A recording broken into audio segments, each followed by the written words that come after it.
السلام علیکم سامعین. پاکستان کے سب سے بڑے میڈیا گروپ جنگ، دی نیوز اور جیو ٹی وی کے زیر اہتمام شائع ہونے والے اخبار جنگ کے معروف کالم نگار جناب ارشاد بھٹی کے کالم اعمال نامہ کے سلسلے کا آج کا کالم پیش خدمت ہے. عقلمند محبتیں. میں حیران رہ گیا، کہیں وہ مذاق تو نہیں کر رہا. یہ سوچ کر میں نے اسے غور سے دیکھا، مگر وہ مکمل سنجیدہ تھا. میں نے کنفیوز ہو کر کرسی سے ٹیک لگائی تو اگلے ہی لمحے مشرف کے ابتدائی دور کی وہ صبح آنکھوں کے سامنے آ کھڑی ہوئی کہ جب مسلم لیگ سے مشرف کیمپ میں چھلانگ لگا چکا میرا یہی دوست اسلام آباد کے ایک 5 اسٹار ہوٹل میں چھری اور کانٹے سے براؤن بریڈ کے ساتھ مشروم آملیٹ کھاتا کہہ رہا تھا، بھائی جان تعصب کی اینک اتار کر دیکھو گے تو معلوم ہوگا کہ ہمیں قائد اعظم کے بعد اگر صحیح معنوں میں کوئی لیڈر ملا تو وہ مشرف ہے.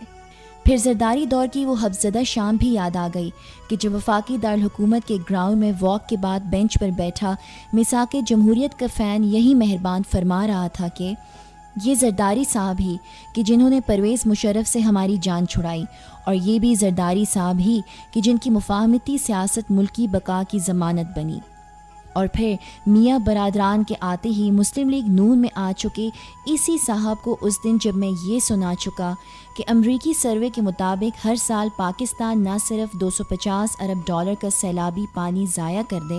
بلکہ سیلاب سے اربوں خربوں کا جو نقصان وہ الگ، اسے جب میں یہ بتا چکا کہ چین نے 20,000 ڈیم بنا لیے، بھارت 2,000 ڈیم تعمیر کر چکا اور وہ 9 ڈیم تو صرف دریائے کابل پر بنا رہا، جب میں یہ رونا رو چکا کہ ملک کی حالت یہ ہو گئی کہ بنا ویزے کے پاکستانی پاسپورٹ پر تو 29 ملکوں میں جایا جا سکے، جبکہ غریب اور پسماندہ صومالیہ کے پاسپورٹ پر ویزے کے بغیر 31 ملکوں میں جانا ممکن، اور جب میں لہو لہو پاکستان، خودکشیاں کرتی عوام، باہم دست و گریباں سیاستدان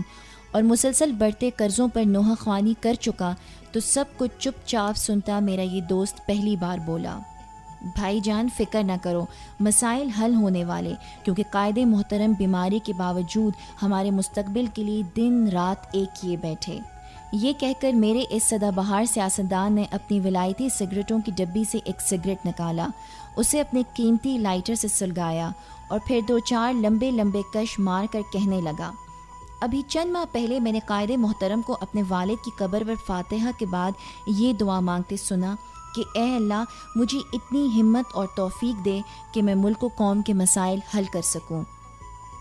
اور ہاں، ایک ذاتی بات بتا رہا ہوں، دنیا تو پتہ نہیں کیا کیا باتیں کرے، مگر قائد محترم تو اتنے نرم دل اور محبت کرنے والے کہ اس دن دعا مانگ کر جو ہی وہ واپس مڑے تو میں نے ان کا بازو پکڑ کر ایسے ہی جب کہہ دیا کہ قائد محترم آپ کے والد کی قبر سے میرا ایک تعلق ایسا جو آپ کو بھی معلوم نہیں، تو قائد محترم حیران ہو کر بولے، کون سا تعلق؟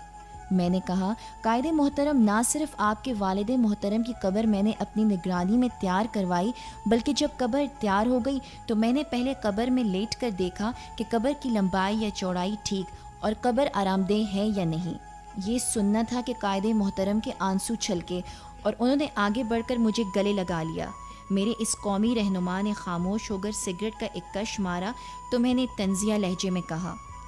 قبلہ جہاں تک مجھے یاد آپ کے قائد کے والد مرحوم کا قد آپ سے کم از کم 1 فٹ بڑا اور وزن کم از کم 1.5 من کم تھا، لہٰذا یہ کیسے ممکن کہ آپ قبر کی لمبائی چوڑائی ماپ سکیں؟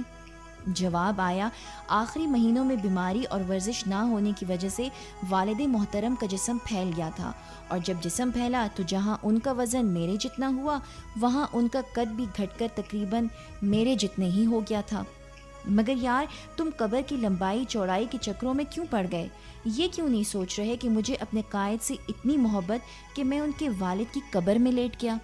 قارئین کرام، یہاں تک تو کسی نہ کسی طرح یہ سچ جھوٹ چلتا رہا، مگر مشکل اس وقت ہوئی کہ جب میں نے پوچھ لیا کہ اگر آپ کو اپنے قائد سے اتنی ہی محبت تھی تو پھر 7 سال مشرف کیمپ میں اقتدار کے مزے کیوں لوٹے؟ جواب ملا، بھائی جان نہ صرف قائد کی محبت میں مشرف کیمپ جوائن کیا بلکہ قائد ہی کی چاہت میں مشرف کی وزارت بھی قبول کی، کیونکہ مشرف کے قریب رہ کر میں یہ معلوم کرنا چاہتا تھا کہ ڈکٹیٹر میرے قائد محترم کے حوالے سے کیا سوچ اور کیا کر رہے ہیں. اس لاجواب جواب پر پہلے تو مجھے بہت حیرانگی ہوئی، مگر پھر جب اپنے دوست کی عقل مند محبتوں کی سمجھ آئی تو بے اختیار مجھے ایران کے 17ویں وزیر اعظم امیر عباس ہویدا کی شاہ ایران رضا شاہ پہلوی سے محبت یاد آ گئی۔ اس محبت کی ایک جھلک آپ بھی ملاحظہ فرمائیں۔ سال 1975 اور مہینہ جولائی کا، 1.25 سال کے بعد مجلس شورا کے اجلاس میں تشریف لائے شہنشاہ ایران رضا شاہ پہلوی نے 10 منٹ بعد ہی بیزاری سے پہلو بدل کر اکتاہٹ بھرے لہجے میں ساتھ بیٹھے وزیر اعظم امیر عباس ہویدا سے وقت پوچھا۔ جواب آیا، عالی جا 6 بجے ہیں۔ بادشاہ سلامت نے حیران ہو کر یہی سوال مہندس ریاض صدر مجلس شورا سے کیا۔ جواب پھر وہی کہ حضور 6 بجے ہیں۔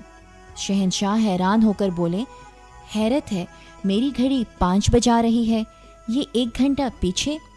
یہ کہہ کر بادشاہ نے گھڑی اتار کر وقت درست کرنا چاہا تو وزیر اعظم ہویدا چلائے، قربانت شوم، میں قربان، یہ آپ کیا کر رہے ہیں؟ ہم یہ برداشت نہیں کر سکتے کہ حضور کو گھڑی درست کرنے کی زحمت ہو۔ عالی جا آپ اپنی گھڑی کو یوں ہی رہنے دیں، ہم 35 ملین ایرانی اپنی گھڑیاں 1 گھنٹہ پیچھے کر لیتے ہیں۔ یہ سن کر شاہ نے مسکرا کر عباس ہویدا کی کمر تھپکائی اور ہویدا نے رکوع کی حالت میں جا کر بادشاہ کے ہاتھ چوم کر گھٹنے چھو لیے۔ اب ذرا انجام بھی ملاحظہ ہو۔ وقت بدلا، انقلاب آیا، شاہ ایران ملک بدر ہوا اور 11 مہینے ترکی، 13 سال عراق اور 3 ماہ 27 دن فرانس میں جلاوطنی کے بعد امام خمینی وطن واپس لوٹے تو انقلابیوں کے ہاتھوں گرفتار ہو کر ایک دن میلے کچیلے کپڑوں اور بکھرے بالوں کے ساتھ انقلابی عدالت میں سر جھکائے کھڑے ہویدا کو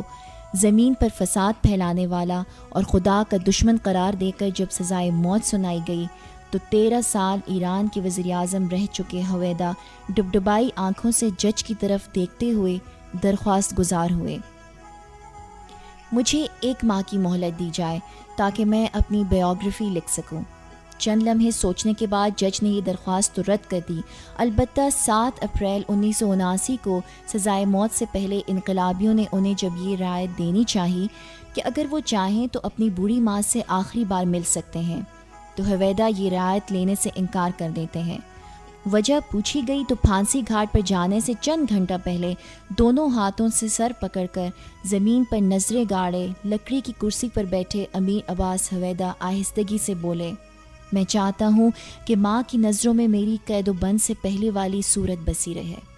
مگر دوستوں، وہ نظام اور کہ جہاں انقلاب آئے تو امیر عباس ہویدا پھنس جائے، اور وہ نظام بھی اور کہ جہاں خطاب کرتے باراک اوباما کو جو ولسن روک کر جھوٹ نہ بولو کہہ دے تو اوباما برا نہ منائے، جہاں ایک عام سیاسی کارکن بات کاٹنے پر ڈیوڈ کیمرون کو شٹ اپ کال دے تو کیمرون معذرت کر لے، جہاں پینشن لیٹ ہونے پر بوڑھی مائی وائٹ ہاؤس کے سامنے بیٹھے تو بش خود آ کر تب تک اس کے ساتھ بیٹھا رہے کہ جب تک مائی کا مسئلہ حل نہ ہو جائے، اور جہاں منموہن سنگھ کو تحصیل سطح کا ایک پارٹی رہنما اسٹیج سے اتار دے تو وہ چپ چاپ نیچے جا کر ایک خالی کرسی پر بیٹھ جائے۔ لیکن جیسے پہلے کہا کہ یہ نظام اور ان نظاموں سے ہمیں کیا لینا دینا، کیونکہ ہم تو اس نظام کا حصہ کہ جو دیکھتے ہی دیکھتے اچھے خاصے جمہوریت پسند کو رضا شاہ پہلوی بنا دیں اور جہاں انقلاب کے بعد بھی موجیں ہویدی ہی کریں۔